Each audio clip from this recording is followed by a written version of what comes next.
सद्गुरूंच्या आशीर्वादाने आले आहे. सद्गुरूंच्या आवडीची प्रार्थना करतो. उत्तम पासेकर यांचा आशीर्वाद करून सन्मान करावा. त्यानंतर आपल्याकडे उपस्थित आहेत डॉक्टर संजय कोल्हावकर. आपण सर्वांना यांचा परिचय आहे. आपण ज्याच्यावरती प्रश्न घ्यायला करतो त्याच्यावरती डॉक्टर संजय कोल्हावकर उपस्थित असतात. Farmer medical officer GMC blood bank आणि पेडणे विकास मंच यांचे सध्या प्रेसिडेंट आहेत. पेडण्यामध्ये चांगल्या प्रकारचं सामाजिक कार्य त्यांचं सुरू आहे. पूज्य सद्गुरू महाराजांच्या पावन श्रीचरणी प्रार्थना आहे. डॉक्टर संजय कोल्हावकर यांचा आशीर्वाद करून सन्मान करावा. आपण त्यांना जोरदार टाळ्या वाजवून अभिनंदन करूया. त्यानंतर आपल्याकडे पेडणे प्रभागातील सामाजिक कार्यकर्ते ऍडव्होकेट सागर आजगावकर इथे उपस्थित आहेत. सागर आजगावकर सामाजिक कार्यकर्ते पूजनीय सद्गुरू महाराजांच्या पावन श्रीचरणी प्रार्थना करतो की ऍडव्होकेट सागर आजगावकर यांचाही आशीर्वाद करून गौरव करावा.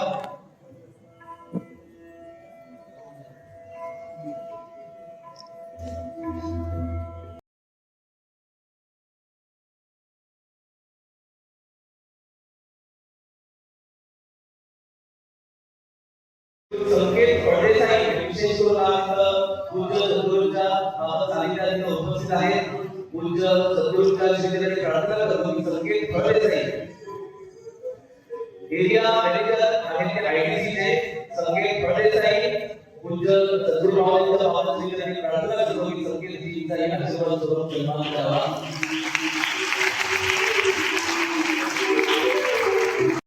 या पुरस्कारासाठी आपण सगळ्यांनी प्रेम व्यक्त केलं.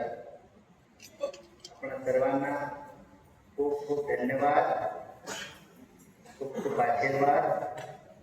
आणि हे अवॉर्ड जे आहेत ते आता मान ते निघूनते झालेलं आहे. कारण वेगवेगळ्या देशांमध्ये ज्यावेळी जातो, वेगवेगळ्या देशांमध्ये ज्यावेळी असे गुरुपीठाचा सन्मान होतो, त्यावेळी आपली जी बाउंड्री जी आहे, आपली कार्य एरिया जी आहे ती वाढत राहते आणि जबाबदारी जी आहे ती मोठी होत राहते आणि भार जो आहे तो वाढतो. त्याप्रमाणे आज आपण सगळे पाहत आहात की भारत देश आणि भारत देशाची संस्कृती ही विश्वस्तरावरती सर्वमान्य होताना आपण सगळेजण पाहतो आहोत. आणि त्यामुळे भारत देशातले अनेक अशा प्रकारचे लोक जिथे आपल्या संस्कृतीला किंवा पाश्चात्य संस्कृतीला जवळ करून आपल्या संस्कृतीला मागे ठेवतात, त्या सर्वांना हे अशा प्रकारचं काम द्यायचे उत्तर आहे की आपण आपल्या संस्कृतीला त्याची किंमत दिली पाहिजे. त्यामुळे आपल्या अध्याय गुरुवारांनी अधिक काही बोलणार नाही.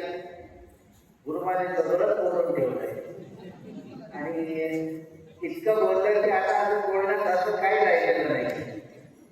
त्यामुळे गुरुमान रामचंद्रापेक्षा खूप होते हे आज मला कळलं.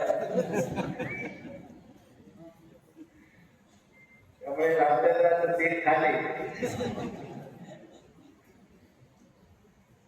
आज सनातन धर्म विश्वभर ज्या पद्धतीने जायला पाहिजे तो होतच नाही. आणि खरंच आपल्या सर्वांना काम करण्याची गरज आहे. विशेष करून आमचे जे बटू आहेत, वेल एज्युकेटेड आमची जी लोक आहेत, त्यांची ही ड्युटी आहे की सनातन धर्माबद्दल प्रचार आणि प्रसार काम विश्वस्तरावरती आणलं पाहिजे.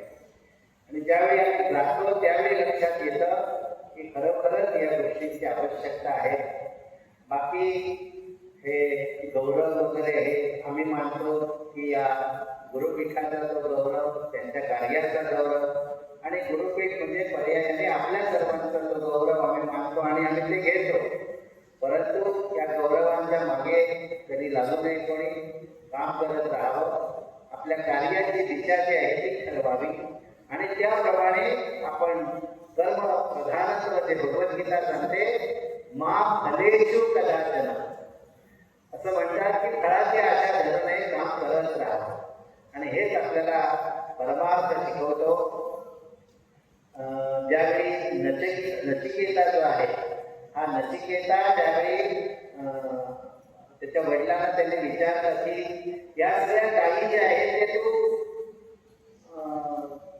महत्वाची गोष्ट आहे, तुम्ही आम्ही सगळे परमार्थिक लोक आहोत. त्यावेळी आपण आपली जी फॅमिली आहे त्या फॅमिलीला बऱ्यापैकी तिथं जे कर्तव्य आपलं आहे ते पार पाडायचं. दुसरं आपलं स्वतःच पर्सनल कर्तव्य जे आहे तेही आपण सर्वांनी पार पाडायचं. आपलं स्वतःच पर्सनल काय आहे उद्दिष्ट, तर आम्ही मोक्ष मिळवायला. बऱ्याच लोकांना हा विषय जो आहे तो आजच्या काळामध्ये असा कोणी कानावर घालत नाही आणि कोणाला तो विषय जो आहे तो माहिती नाही. पण साधू संतांची ज्यावेळी आम्ही कीर्तन प्रवचन ऐकतो त्यावेळी आपल्या ऋषीमुनींनी सांगितलं की तुम्ही जे सुख पैशांमध्ये शोधता, तुम्ही जे सुख पदांमध्ये शोधता, तुम्ही जे सुख बाहेर शोधता ते सुख तुम्हाला मिळणार तरी मिळणार नाही, कारण ते सुख बाहेर नाहीये. ज्या सुखासाठी जे आम्हाला वाटतं भरपूर पैसा मिळणार आणि लोक आम्हाला म्हणजे सन्मान देणार, तर तो सन्मान 2-4 दिवसांपुरता मर्यादित. तुम्ही उच्च विद्येने विभूषित होणार आणि आम्ही विद्वान म्हणून सन्मान मिळवणार, 2 दिवसांचा सन्मान. कायम तुम्हाला पण तिसऱ्या दिवशी वाटणार की अजून मला सन्मान कसा मिळणार, अजून मला सन्मान कसा मिळणार. तुम्ही मुद्दाम बघा, डॉक्टर व्हा, 2 दिवस सन्मान, मग तुम्हाला वाटायला लागतं की त्या डॉक्टरला वाटायला लागतं आता झालं हे, आता परत मोठा अधिक सन्मान कुठे मिळणार. त्याच्यानंतर तुम्ही जर समजा मोठे क्वालिफिकेशन झाला तर एकदा म्हणजे आमदार झाला की मिनिस्टर कधी होणार, मिनिस्टर झाला की त्याला सुख लागत नाही, मग तो परत सीएम कधी होणार, सीएम होऊ नये मग त्याला सुख लागत नाही, मग तो केंद्रीय मंत्री कधी होणार, केंद्रीय मंत्री होऊ नये त्याला सुख लागत नाही, मग तो कॅबिनेट मिनिस्टर कधी होणार, कॅबिनेट मिनिस्टर झाला तरी त्याला सुख लागत नाही, मग तो पंतप्रधान कधी होणार, पंतप्रधान झाला तरी त्याला सुख लागत नाही, मग तो राष्ट्रपती कधी होणार, आणि राष्ट्रपती झाल्यावर सुद्धा भुकेलेलाच असतो. आणि मदत ना पहिले ते राजकारण, बरोबर ना? हा हरिकथा. मी तुमच्या सगळ्यांकडे बघून म्हटलं पहिले ते हरिकथा निरूपण. आताचे सगळे लोक काय, पहिले ते राजकारण, बरोबर ना? पहिलं काय, तुम्ही एकमेकांना विचारा तुमच्या आजूबाजूला, पहिलं काय, देवा सगळ्यात समाज देव सरपण घेतलं, पण राजकारणी सरपण घ्यायचे ना, पहिले राजकारण. देवाचं रुद्रात जर समजा दिवाबत्ती कमी केली चालतं, पण राजकारण कमी होता कामा नाहीये. आहे की नाही हा विश्वास? म्हणून हिंदूंनो, जर आपली खोबडी जर तुमचं सारखी नाही तर जरा ती जाग्यावर आहे. पहिले ते हरिकथा निरूपण. हरिकथा निरूपण म्हणजे काय, तर तुमच्या आतमध्ये जो हरी वास करतो आहे, आतमध्ये जो आत्मा वास करतो आहे, आतमध्ये जो आपला शंकर वास करतो आहे, तो काय म्हणतो आहे ते ऐकायचं. तो रोज कथा सांगत आहे.